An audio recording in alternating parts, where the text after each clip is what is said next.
আমি উনাকে বলছিলাম আপনি কোন কোন থানায় ডিউটি করেছেন।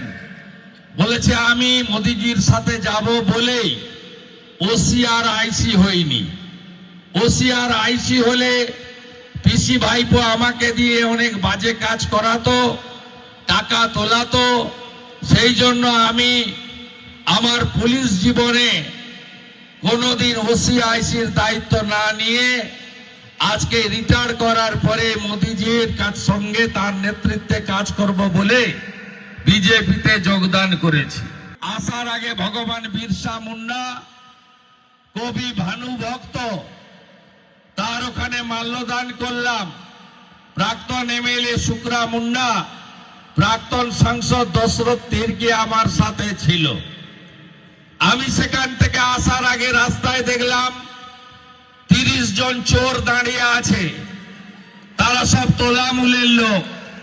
দড়ি দিয়ে পুলিশ তাদের সুন্দর করে ঘিরে রেখেছে, আর তারা হাতে লিখে রেখেছে 100 দিনের টাকা চাই। 100 দিনের টাকা আমরা দেব, গিরিরাজ সিংজি দেবে। আমরা প্রস্তুত আছি দেওয়ার জন্য। কবে দেব?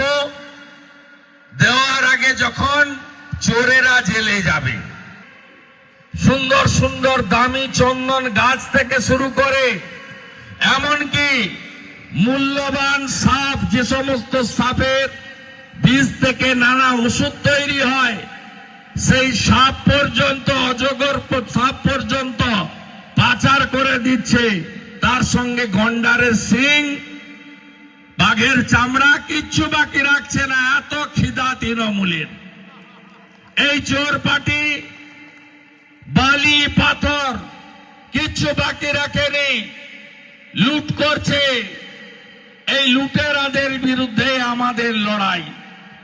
আমরা বিধানসভার ভিতরে বাইরে এই রাজ্যের মুখ্যমন্ত্রীকে চোরেদের রানী বলেছি।